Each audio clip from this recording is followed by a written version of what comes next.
যারা জাহান্নাম থেকে বাঁচতে চায়, যারা রক্ত পুজ খেতে চায় না, যাদের ইচ্ছা নেই মাথার উপরে আল্লাহ গরম পানি ঢেলে দেবে আর টকবক টকবক করে এটা উতরাবে, যাদের এমন ইচ্ছে নেই জাক্কুম ফল খাওয়ার, জাক্কুম কাটা খাওয়ার, যাদের এমন ইচ্ছে নেই হুতমাতে যাওয়ার, ওয়াইলে যাওয়ার, আগুনে প্রবেশ করার, ইসলাম তাদের জন্য ওয়ার্নিং দিয়েছে মদের বিষয়। কি বলেছে?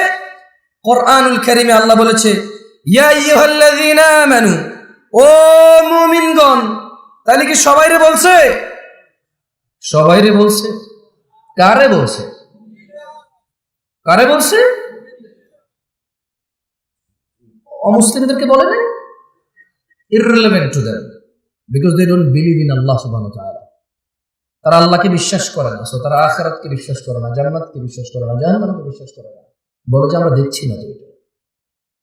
অথচ তারা আলোকে বিশ্বাস করে দেখা যায় না, বাতাসকে বিশ্বাস করে দেখা যায় না। এরপরে আবার প্রতিবেদন আসবে, এই জমিন থেকে অমুক গ্রহে যেতে 10 লক্ষ কোটি বছর লাগবে। তুই কেমনে বুঝছস? তুই কি গেছস? যা ফিরে আসছিস, বুঝছিস? হ্যাঁ, আমি গেছি 10 লক্ষ কোটি বছর লাগছে। হ্যাঁ, তারা এগুলো বিশ্বাস করে। অবশ্য আমি বলছি না যে ভুল, তবে আমি সঠিকই বলতে পারবো না, কারণ কোনো একটা জিনিসের দূরত্ব বলার জন্য জরুরি হচ্ছে আমি ওই দূরত্বটা বুঝবো, গতিটা বুঝবো, ক্যালকুলেশন করবো যে হ্যাঁ এতদিন পরে যায় পৌঁছবে। এখন একটা জিনিস 10 লক্ষ কোটি বছর দূরে, আমি কেমনে বুঝছি এটা 10 লক্ষ কোটি বছর? মানে আমি কিছু কি, মানে কোন একটা গতিশীল কিছুকে তো বানাইতে হয়েছে, বানায় মাপতে হয়েছে। এটা যদি এই গতিতে যায় তাহলে 10 লাখ কোটি বছর লাগবে। এখন এই যে এই গতিতে 10 লাখ কোটি বছর লাগবে কেমনে বুঝছি? ওই দূরত্ব তো আমি দেখতেছি না। তারা এগুলো বিশ্বাস করে। তারা জান্নাত জাহান্নাম বিশ্বাস করে না, বলে যে দেখছি না। অথচ ঘুমের মধ্যে মানুষ কান্না করে, কেন? সাপে কামড় দিছে। ঘুমের মধ্যে মানুষ ঘামায়া যায়, কেন? খাদে পড়ে যাচ্ছে। ঘুমের মধ্যে মানুষ হাউ মাউ করে চিল্লায়, কেন? ওর বাপ মারা গেছে, মা মারা গেছে। উঠে দেখে যে না, ওর স্বপ্নে দেখেছে। ও ঘুমে কষ্ট পায়। ঘুমে কি পায়? কষ্ট পায়। সে জাহান্নামের যে আযাব আছে সেটা অনুভব করতে পারে না। বলতে দেখি না। তাহলে আল্লাহ কাকে বলেছে? খেয়ে ফেলেছেন। চা নাস্তার ব্যবস্থা করুন, এটা তো ওয়াজ খেয়ে ফেলে। ইয়া আইয়ুহাল্লাযীনা আমানু, হে তোমরা যারা ঈমান এনেছো, ইন্নামাল খামরু ওয়াল মাইসিরু ওয়াল আনসাবু ওয়াল আজলাম রিজসুম মিন আমালিশ শাইতান ফাজতানিবুহু লাআল্লাকুম তুফলিহুন। ও আমার যুবক ভাই, মনোযোগ দিয়ে শোনো, তোমার রব কি বলছে। তিনি বলছেন, ও তোমরা যারা ঈমান এনেছো, নিশ্চয় মদ, জুয়া, প্রতিমা ও ভাগ্য নির্ণয়ক তীর হচ্ছে ঘৃণ্য বস্তু, শয়তানের কারসাজি। সুতরাং তোমরা এইসব বর্জন করো। কেন বর্জন করবে? লাআল্লাকুম তুফলিহুন, লাআল্লাকুম তুফলিহুন। মদ ছেড়ে দাও, লাআল্লাকুম তুফলিহুন। জুয়া ছেড়ে দাও, লাআল্লাকুম তুফলিহুন, যাতে তোমরা সফল হও, বিজয়ী হও। কোন মানুষ মদ খেয়ে, নেশা করে অথবা জুয়া খেলে সফল হবে না, ইম্পসিবল। আল্লাহ সুবহানাহু ওয়া তাআলা বলেছে এটা, যে তোমরা মদ ছাড়ো, জুয়া ছাড়ো। কেন? লাআল্লাকুম তুফলিহুন, যাতে তোমরা সফল হতে পারো।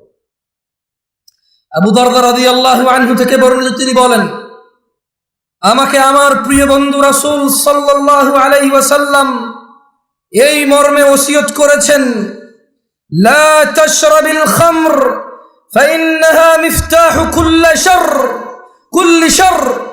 একদা আবু দারদা রাদিয়াল্লাহু আনহু বলছে যে মুহাম্মদ সাল্লাল্লাহু আলাইহি ওয়াসাল্লাম আমার বন্ধু আমাকে ওসিয়ত করেছে। কি করেছে? কি করেছে? আপনারা ঠিক বলতে বলতে অভ্যস্ত তো, ওইটাই খালি বলেন, অন্য কিছু আর বলেন না। কি করেছে? ওসিয়ত করেছে। আমার সাথে পড়েন হাদিসটা। বলেন আবু দারদা রাদিয়াল্লাহু আনহু থেকে বর্ণিত, না জোরে বলেন, আবু দারদা রাদিয়াল্লাহু আনহু থেকে বর্ণিত, তিনি বলেন, আমাকে আমার প্রিয় বন্ধু রাসূলুল্লাহ সাল্লাল্লাহু আলাইহি ওয়াসাল্লাম এই মর্মে ওসিয়ত করেছেন, লা তাশরাবিল খামরা, ও আবু দারদা তুমি কখনো মদ পান করিও না, ফাইন্নাহা মিফতাহু কুল্লি শার, কারণ মদ, নেশা সকল অকল্যাণ, সকল খারাপ, সকল পাপের চাবিকাঠি। বুঝছেন না? বুঝলেন? মানে একজন মানুষ যদি নেশা করে, এই পৃথিবীতে আর এমন কোন খারাপ কাজ নাই যেটা তার দ্বারা সম্ভব না। এটা কি আমি বলছি? আবু দারদা রাদিয়াল্লাহু আনহু বলছে। ওনাকে ওসিয়ত করেছে কে? হ্যাঁ, আবার খাইছে, আর একটু যা নাস্তা দেন ওদেরকে। ওসিয়ত করেছে কে? মুস্তাফা আলাইহিস সালাম। ওসিয়ত করেছে কে? রাহমাতাল লিল আলামিন। কে? ইমামুল আম্বিয়া। কে?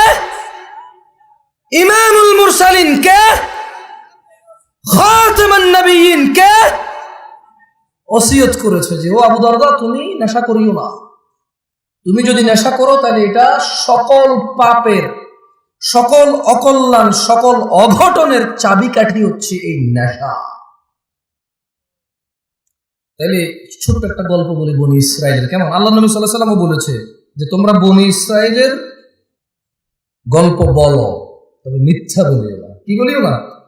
মানে বানায় বানায় বলিও না। তাহলে আমি কি ছোট্ট একটা বনি ইসরাইলের গল্প বলবো? আপনাদের কষ্ট হয়ে যাচ্ছে, আমি বক্তব্য ছেড়ে দেবো ইনশাআল্লাহ। দিয়ে না গুলোই বলিনি, আর কত মাস কষ্ট হয়ে গেছে চালান। আমি পারবো না এত বেশি চালাইতে, বেশি চালাইলে ব্রেক ধরবে না, পরে পরে ডাইরেক্ট 120 গতিতে মারলে 30-40 পিছিয়ে এসে মেরে দেবে। একদা বনি ইসরাইলের জৈনিক রাষ্ট্রপতি, মানে একজন সরকার প্রধান বা রাজা, ওর যুগের, মানে ওই রাজা তার সময়ে একজন আবেদ, বুজুর্গ, বুজুর্গ মানে বোঝেন নেককার মানুষ। কি মানুষ? নেককার মানুষ। তো ওই রাষ্ট্রপতি ওর যুগের একজন নেককার মানুষকে 4টি কাজের যে কোনো একটি কাজ করতেই হবে বাধ্য করেছে, যদি না করে ওকে হত্যা করবে। তাহলে বনি ইসরায়েলের একজন রাষ্ট্রপতি একজন বুজুর্গ নেককার মানুষকে কয়টি কাজ করতে বলছে? না, এই যে খেয়ে ফেলছে, 4টির যে কোনো একটি, মানে করতেই হবে, 4টির যে কোনো একটি হলেও করতে হবে। তো তাকে কি বললো? তাকে বললো যে শোনো, তুমি হয় মদ খাবা, তুমি হয় মদ খাবা, অথবা মানব হত্যা করবা, মানুষকে খুন করবা, অথবা শূকরের মাংস খাবা, অথবা তুমি কি করবা? জেনা ব্যভিচার করবা। তাহলে লোকটা কি আমাদের মতো কেউ ছিল? কি ছিল? কি ছিল? পরহেজগার। মাশাআল্লাহ। তাহলে ঠিক আছে, এবার ওয়াজ শুনতেছেন আপনারা। তাহলে লোকটা ফরেজগার ছিল, ওকে কয়টা জিনিসের যে কোনো একটা করতে বাধ্য করেছে? 4টার। 1 নেশা, কি? 2 হত্যা, 3 ব্যভিচার, 4 শূকরের মাংস।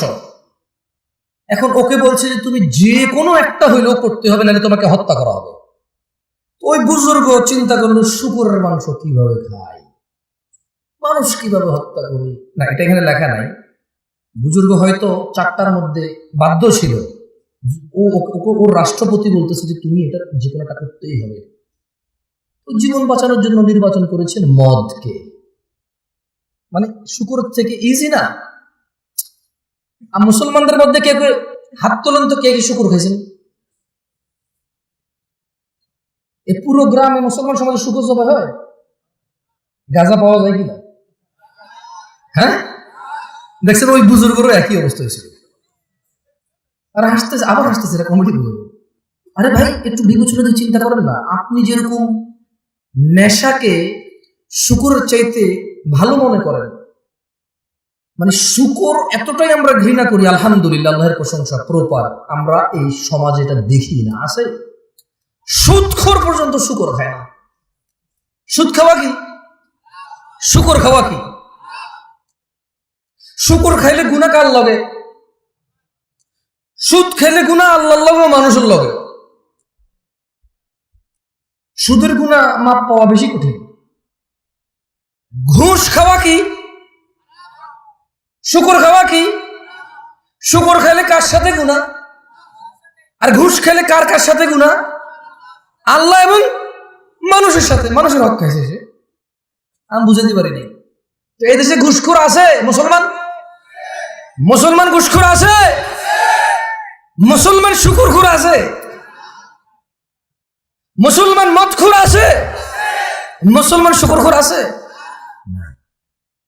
আপনি হয়তো চিন্তা করবেন যে ওই লোক যদি এত ফরজগার হয় তাহলে সে মদ নির্বাচন করলো কেন? কারণ বস্তুত মদ, শুকর অথবা হত্যা, ব্যভিচারের চাইতে নর্মাল মনে হয় মানুষের কাছে। এটা মানুষের কাছে মনে হয়। কার কাছে মনে হয়? আপনাকে একটা কথা বলি, মনে হওয়ার কারণ আছে। যে অপরাধটা যত বেশি ভয়ানক, শয়তান ওইটাকে তত সহজ করে, তত সুশোভিত করে তুলে দেখায়। বুঝছেন? তো ওই ফরজগার লোক কি নির্বাচন করেছিল? মদ নির্বাচন করেছে।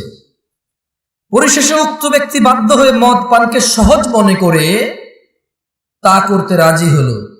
কিন্তু যখন সে মদ খেল, মদ খাওয়ার পর সে সম্পূর্ণ মাতাল হয়ে বাকি তিনটা কাজও সে করছে। কারণ মদ খেলে বিবেক চলে যায়। মদ খেলে কি চলে যায়?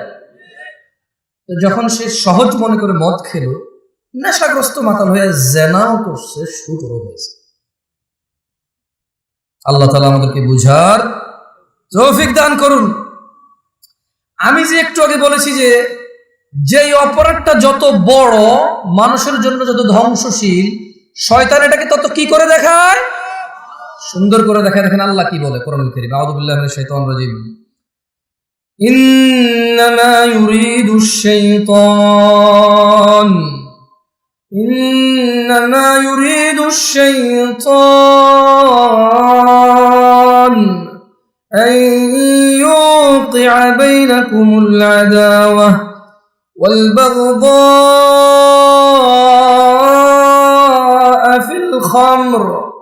والبغضاء في الخمر والميسر ويصدكم عن ذكر الله وعن الصلاة فهل أنتم منتهون। নিশ্চয়ই শয়তান মদ জুয়ার দ্বারা, নিশ্চয়ই ইন্নামা ইউরিদুশ শাইতান, নিশ্চয়ই শয়তান চায় মদ জুয়ার দ্বারা তোমাদের মধ্যে পারস্পরিক শত্রুতা, বিদ্বেষ ঘটাতে এবং তোমাদের আল্লাহর স্মরণ ও নামাজ থেকে বিরত রাখতে। নিশ্চয় শয়তান কি চায়? মদ জুয়ার মাধ্যমে নিজেদের মধ্যে ভেজাল পাকাই দিতে এবং সালাত থেকে দূরে রাখতে এবং আল্লাহর স্মরণ থেকে দূরে রাখতে। তবু কি তোমরা, আল্লাহ বলছে যে ফাহাল আনতুম মুনতাহুন, ও এই এলাকার নাম কি? তেঘরা বিরল। ছোট অংশ বিরল নাকি বড় অংশ বিরল? আর তেঘরা কি? তেঘরা কি? আরে বাপরে, মাশাআল্লাহ, গ্রাম এত বড় হয়? ঘন বসে দিবে আপনাদের দিকে। মাশাআল্লাহ, মাশাআল্লাহ, তাবারাকাল্লাহ। তাইয়্যিব, তাহলে সূরা আল মাইদা আল্লাহ বলছে যে ইন্নামা ইউরিদুশ শাইতান, শয়তান চায় বাইনাকুমুল আদাওয়াতা ওয়াল বাগদা ফিল খামরি ওয়াল মাইসির। শয়তান চায় তোমাদের মধ্যে মদ আর জুয়ার মাধ্যমে পরস্পরে বিদ্বেষ, শত্রুতা লাগায় রাখতে। ওয়াসুদ্দাকুম আন যিকরিল্লাহ, এবং সে চায় তোমরা আল্লাহর স্মরণ ভুলে যাও। ওয়া আনিস সালাহ, শয়তান চায় তোমরা নেশার জুয়ার বলিবশত হয়ে নামাজ থেকে বিরত থাকো। আল্লাহ আজ্জা ওয়া জাল বলছেন ফাহাল আনতুম মুনতাহুন, তবু কি তোমরা বিরত হবে না নেশার জুয়া থেকে?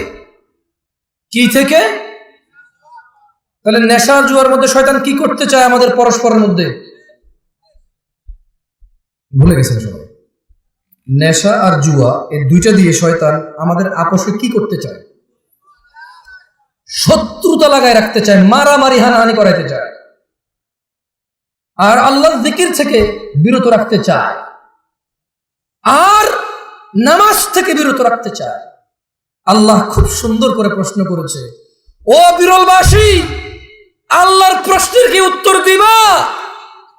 দিবা? দিবা?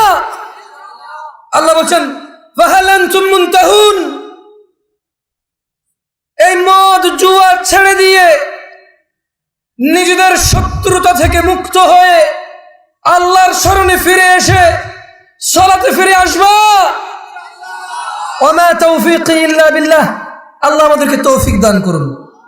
যাই হোক, আমাদের শেখ আব্দুল্লাহ ইবনে আব্দুর রাজ্জাক হাফিজাহুল্লাহ চলে আসছে। আমি অনুভব করি মন থেকে আমার কথা বলা এবং ওনার কথা বলা দুইটা কথা হলেও ওনার কথা বলায় আমার কথা বলার চাইতে বেশি জ্ঞান প্রচার এবং প্রসার পায়, এটা আমি মনে করে বিশ্বাস করি। সেজন্য আমি জ্ঞানকে অগ্রাধিকার দিব, বুদ্ধিমত্তাকে অগ্রাধিকার দেব, দিয়ে আমি আমার বক্তব্য বেশি লম্বা করব না, 2-3 মিনিটের মধ্যে শেষ করে দেবো ইনশাআল্লাহ আজিজ। মাদকের বিস্তার কিয়ামতের আলামত। ভাই আমার, ঘুষ, সুদ, চুরি, ডাকাতি, দুর্নীতি করে এই সম্পদের পাহাড় কার জন্য? সন্তানের জন্য। তোমার সন্তানের উপরে আসমানটা ভেঙে পড়বে, এই জমিনটা ফেটেও ধসে যাবে, কারণ তুমি টাকার বলিবশত হয়ে, ক্ষমতার বলিবশত হয়ে, উদাসীনতায়, শারীরিক আনন্দে তুমি ভুলে গেছো। আনাস ইবনে মালিক রাদিয়াল্লাহু আনহু قال, আনাস ইবনে মালিক রাদিয়াল্লাহু আনহু থেকে বর্ণিত, তিনি বলেন قال রাসূলুল্লাহ সাল্লাল্লাহু আলাইহি ওয়াসাল্লাম, আল্লাহর রাসূল সাল্লাল্লাহু আলাইহি ওয়াসাল্লাম বলেছেন, মিন আশরাতিস সাআতি আন ইউরফাআল ইলম, কিয়ামতের আলামত হচ্ছে, কিয়ামতের আলামতের অন্যতম আলামত হচ্ছে ইলম উঠে যাওয়া, ওয়ায়াসবুতাল জাহল, মূর্খতা প্রতিষ্ঠিত হওয়া, ওয়ায়ুশরাবাল খামরু ওয়ায়াযহারাজ জিনা। মানে কিয়ামতের অন্যতম আলামত হচ্ছে ইলম উঠে যাবে, মূর্খতা প্রতিষ্ঠিত হবে, মদ পান ও জিনা ব্যভিচার প্রচার হবে, ব্যাপক হবে, বৃদ্ধি পাবে। তো জিনা ব্যভিচার আর নেশা করে যে তুমি কিয়ামতকে নিয়ে আসবা, এই সম্পদ, এই সুন্দর বাড়ি গাড়ি, সন্তান তো ভোগ করতে পারবে না। ওর উপরে তো পাথরের বৃষ্টি হবে, ওর উপরে তো জমিন, ওর নিচে তো জমিন ধসে যাবে, ও তো ওর গোষ্ঠী শুদ্ধ উদ্ধার হয়ে যাবে। ভাই, সো নিজের সন্তানের কথা চিন্তা করো। এই পৃথিবীতে কিয়ামত ডেকে আনার তো দরকার নাই। আল্লাহ যেই অন্যায়গুলো করলে পৃথিবীকে আর টিকায় রাখবে না, সেই অন্যায়গুলো থেকে আল্লাহ আমাদেরকে বিরত হওয়ার তৌফিক দান করুন। এই পৃথিবীতে আমরা আমাদের সন্তান সন্ততি সহ আল্লাহর ইবাদত করে, আল্লাহকে সন্তুষ্ট করে, আল্লাহর সন্তুষ্ট চিত্তে আল্লাহর সাথে সাক্ষাৎ করার আল্লাহ তাআলা আমাদেরকে তৌফিক দান করুন। আমি আল্লাহ সুবহানাহু ওয়া তাআলার কাছে এই ফরিয়াদ করি, আমার ভাইদের সর্বশেষ একটি হাদিস শুনিয়ে আমি আমার বক্তব্য শেষ করব। ভাই আমার, তোমরা যারা নেশার সাথে জড়িত আছো, তোমাদেরকে বলি, জাবের রাদিয়াল্লাহু আনহু থেকে বর্ণিত একটি হাদিস, রাসূল সাল্লাল্লাহু আলাইহি ওয়াসাল্লাম বলেছেন, যারা দুনিয়াতে নেশা করবে তাদেরকে আখিরাতে আল্লাহ সুবহানাহু ওয়া তাআলা জাহান্নামীদের শরীরের পচা, গলা, পুজ, ঘাম, পান করানোর বিষয়ে তিনি সুবহানাহু ওয়া তাআলা প্রতিশ্রুতি দিয়েছেন। কতক্ষণ বলা সম্ভব? কতক্ষণ বললে নেশার বিষয় বলে শেষ করা সম্ভব? আর আমি বা কতটুকু জানি কতটুকু অধঃপতন হয়েছে। যুবতীর বেপরদা, পর্দাহীনতা, এইটা নিয়ে যদি কথা বলি তাহলে কতক্ষণ বলা সম্ভব, কতটুকুই বা বলার জ্ঞান রাখি। উলঙ্গ থেকে মানুষ বেপরদা থাকতো, তারপর মানুষ জামা কাপড় পরলো, ওগুলো পরে এখানে সেখানে এমন ডিজাইন করছে উলঙ্গর চাইতে বেশি ভালগার দেখা যায়। তারপর কিছু মানুষ বোরখা বানানো শুরু করলো, স্ট্রবেরি কালার, পিঙ্ক কালার, বুকের সামনে ফুল, নাভির নিচে ফুল, কোমরের মধ্যে পিতা দিয়ে টাইট করে বান্ধা দিয়া হাত এভাবে তুইলা মেয়েরা মাদ্রাসার হাটে। এখন যুবতীর, আমার বোনের বেপরদা নিয়ে কথা বললে কতক্ষণ কথা বলবো আর কতটুকুই বা বলা সম্ভব, আমি বা কতটুকু জানি। যুবকের অবক্ষয় নিয়ে কথা বললে রাস্তাঘাটে কোনো মেয়ে ছক্কা লুডো খেলে না, সবগুলা যুবকরাই তো খেলে। রাস্তাঘাটে যুবতীরা সিগারেট, গাঁজা, ইয়াবা সেবন করে বেড়ায় না, যুবকরাই করে। এখনো সিনেমা হলের টিকিট যুবক যুবতীকে ফুসলায় ফাসলায় 2টা টিকিট কেটে নিয়ে যায় সিনেমা দেখতে। এখনো জানার সমস্ত বিল যুবক ভরে। রাস্তাঘাটে মারামারি, গালিগালাজ এগুলো যুবকরাই করে, পুরুষরাই করে। আবার আল্লাহ থেকেও আদিষ্ট হয়েছে প্রথমে নিজের চক্ষু অবনত করে লজ্জাস্থানের হেফাজত করতে। সেই যুবক কিনা বেপরদা মহিলার দিকে তাকিয়ে থেকে ফেসবুকে পোস্ট করে, মাইক হাতে বেয়ে কথা বলে, জায়গা জায়গায় সমালোচনা করে, সমাজটা নষ্ট হয়ে গেছে, নারীরাই নষ্টের মূল, বেপরদা চলে, সব ছেলে নষ্ট করে দিছে। অথচ ও ল্যাংটা হাঁটলেও পুরুষের জন্য আল্লাহর পক্ষ থেকে আদেশ, নিচে তাকাবে তারপরে হাঁটবে।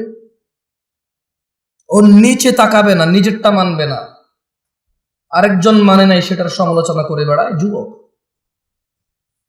এখানকার যুবকের ধারণা পর্দা মানে হচ্ছে মহিলা, পর্দা মানে মা, বোন, স্ত্রী, কন্যা, দাদি, নানি, ফুফি, খালা।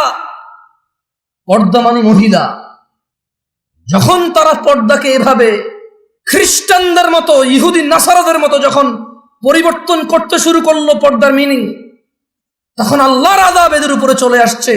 এদের মহিলারা বলতেছে যে আরে পর্দা কি পোশাকে আছে নাকি, মনে হলো পর্দা। কারণ এরা পর্দার অপব্যাখ্যা করেছে, এরা পর্দার মানে সমস্ত মহিলার বদনাম করেছে।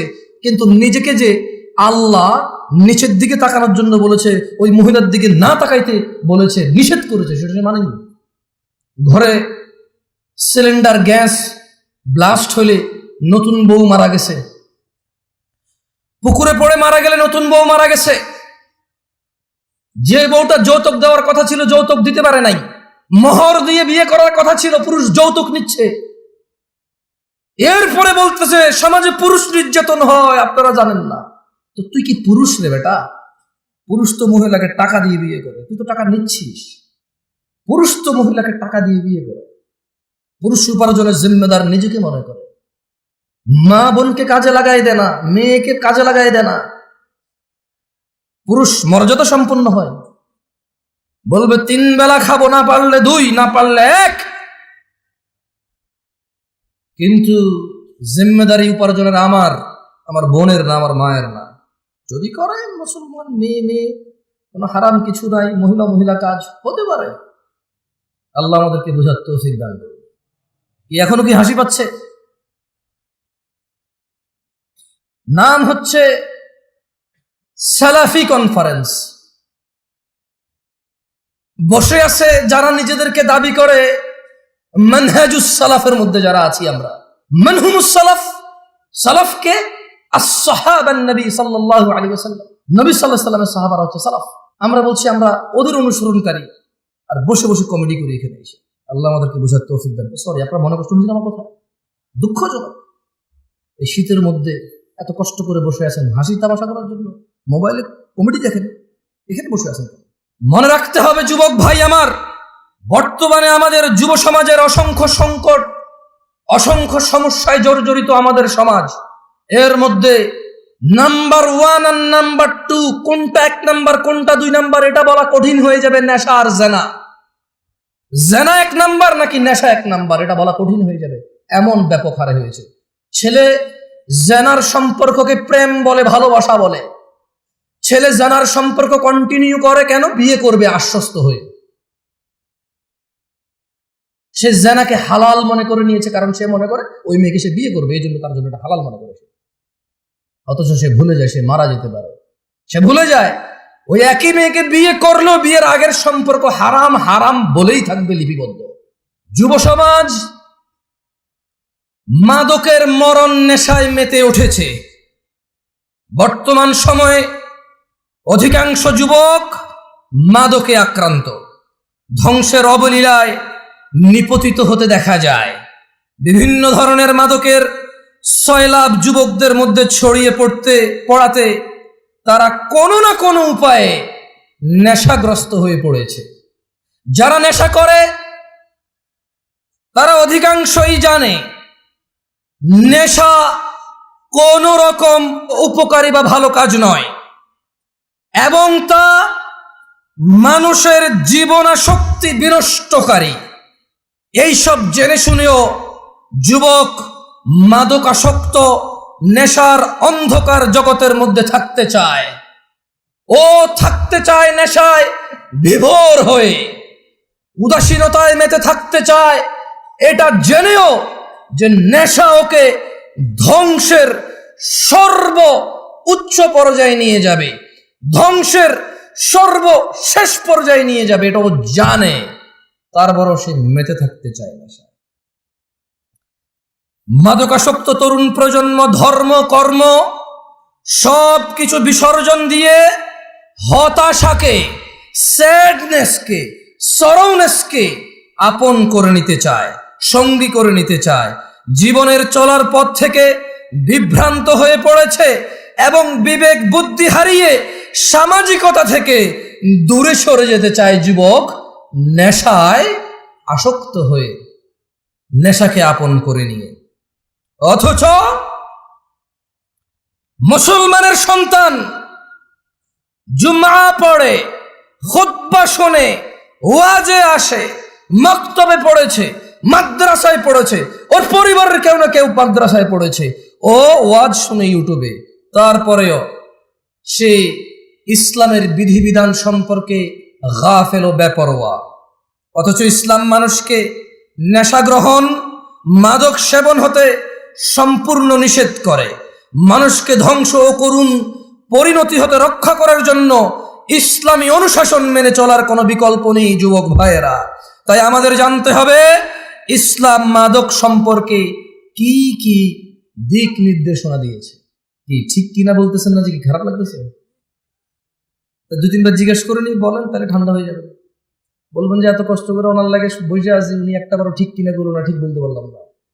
আজকে তো ওয়াজে যে ঠিক হয়েছে স্বীকৃতি দিতে পারলাম না, সার্টিফিকেট দিতে পারলাম না, ঠিক কিনা?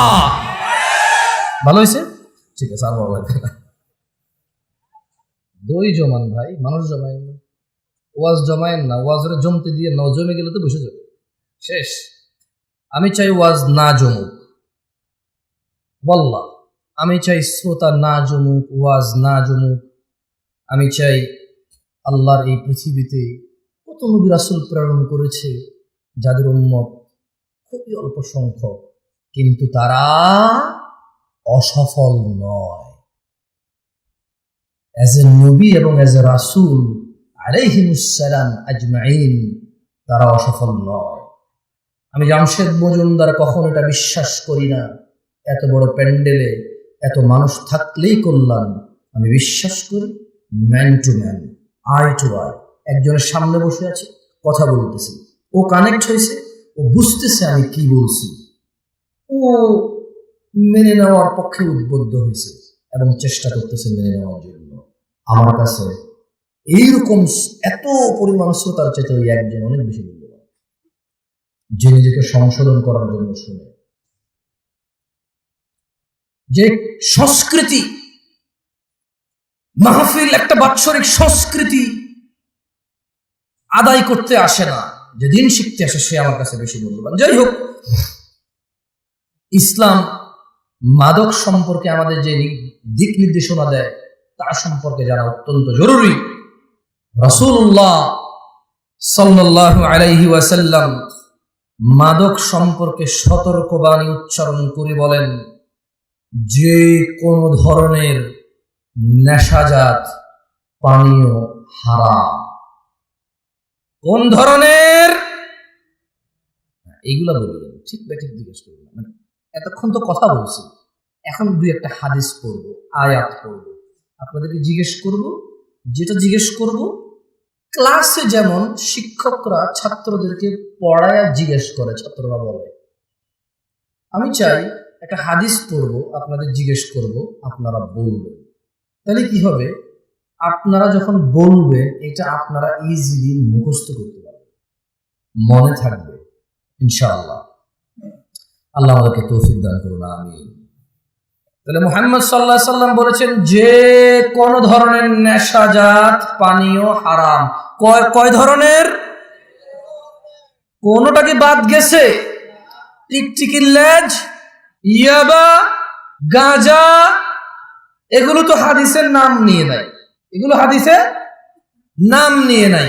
কিন্তু যেই জিনিসের নেশা হয় সেটা হারাম কে বলেছে? মুস্তাফা আলাইহিস সালাম। তিনি আরো বলেন, কুল্লু মুস্কিরিন খামর, নেশাজাত যে কোন দ্রব্যই মাদক, ও কুল্লু মুস্কিরিন হারাম, আর যাবতীয় মাদকই হচ্ছে হারাম। ওয়ামান শারিবাল খামরা ফিদ দুনিয়া ফামাতা ওয়া হুয়া ইউদমিনুহা লাম ইয়াতুব, আর যেই ব্যক্তি দুনিয়াতে মাদক সেবন করে অতঃপর নেশাগ্রস্ত অবস্থায় মৃত্যুবরণ করে তওবা না করে, লাম ইয়াশরাবহা ফিল আখিরা, আল্লাহ সুবহানাহু ওয়া তাআলা আখিরাতে তাকে মদ পান করা থেকে বঞ্চিত করবে। তাহলে আমরা বুঝলাম আনার জান্নাতি ফল, আঙ্গুর জান্নাতি ফল, মদও জান্নাতি পানীয়। মদ কি? মদ কি? জান্নাতি পানীয়। তবে জান্নাতি পানীয় যে মদ, ওখানে নেশা নাই। বিশ্বে আমরা মানুষরা যে মদ তৈরি করি সেই মদের নেশা আছে, আর যদি নেশা না হয় এটাকে মদই বলা হয় না। বুঝে আসছে না? আসে না? ওটাকে শরবত বলে। কি বলে? যেটা খেলে নেশা হয় না ওটাকে কি বলে? আর যেটাই খেলে নেশা হয় সেটাকে কি বলে? মদ। আখিরাতের মধ্যে নেশা হবে না, এ দুটোর নাম মদ। কেমন? আল্লাহ আমাদেরকে বুঝার তৌফিক দান করুন, আমিন। মানব সভ্যতার প্রতি মারাত্মক হুমকি সৃষ্টিকারী দেশের অন্যতম অভিশাপ মাদকাসক্তি। মাদক দ্রব্যের নেশার ছোবল এমনই ভয়ানক যে তা ব্যক্তি, পরিবার, সমাজ, দেশ থেকেই বিচ্ছিন্ন করে না খালি, বরং তা সমগ্র জীবন ধ্বংস করে দেয়। মানবতার মুক্তির কাণ্ডারি ইসলামই সর্বনাশা মাদক সম্পর্কে মানব জাতিকে সর্বোচ্চ সতর্ক করেছে। মানুষ যাতে মাদক থেকে দূরে থাকে তার জন্য মাদক সেবনে এই নেশাগ্রস্ত ব্যক্তির জন্য ইসলাম শাস্তির ব্যবস্থা করেছেন, ঘোষণা করেছেন, যাতে মানুষ আল্লাহকে পরোয়া করে।